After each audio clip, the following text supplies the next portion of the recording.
মুহূর্তে বাংলাদেশের চিকিৎসা ব্যবস্থা থমকে দাঁড়িয়েছে, ভেঙে পড়েছে। গতকাল ঢাকা মেডিকেল কলেজে একটি অনাকাঙ্ক্ষিত ঘটনা ঘটেছে।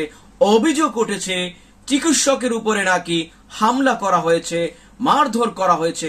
কারণ হিসেবে আমরা যতটুকু জানতে পেরেছি, একজন পেশেন্ট নাকি নিহত হয়েছে চিকিৎসকদের অবহেলার কারণে, যার ফলশ্রুতিতে ওই মৃত ব্যক্তির স্বজনরা নাকি তাকে হামলা করেছে এবং যার কারণে বাংলাদেশে এই মুহূর্তে কমপ্লিটলি চিকিৎসা ব্যবস্থা শাটডাউনে রয়েছে।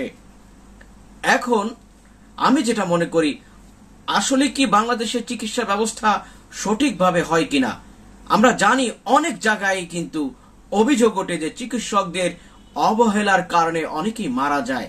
আসলে এটা কিন্তু কোনোভাবেই একেবারে উড়িয়ে দেওয়ার মতো নয়, কারণ আমরা অ্যাভেলেবেল বিভিন্ন জায়গায় কিন্তু দেখেছি যে চিকিৎসকরা কিন্তু অনেক সময় অবহেলা করে এবং যার কারণে এই ধরনের অনাকাঙ্ক্ষিত মৃত্যু ঘটে। অপরদিকে যারা চিকিৎসা ব্যবস্থায় রয়েছেন, তাদের যদি অবহেলা একটু থেকেও থাকে, আমাদের উচিত যে তাদেরকে বুঝিয়ে সুঝিয়ে চিকিৎসা সেবা গ্রহণ করা। কিন্তু তাদেরকে যদি আমরা মারি, তাহলে ব্যাপারটা কি দাঁড়ালো যে একটা পক্ষ প্রতিপক্ষের ব্যাপার হচ্ছে।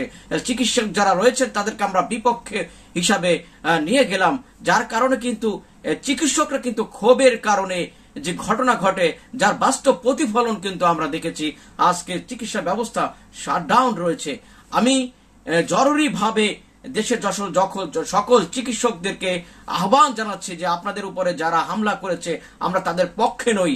তাদেরকে বিচারের আওতায় এনে আইন শৃঙ্খলা বাহিনী তাদেরকে সুষ্ঠু বিচার করবে।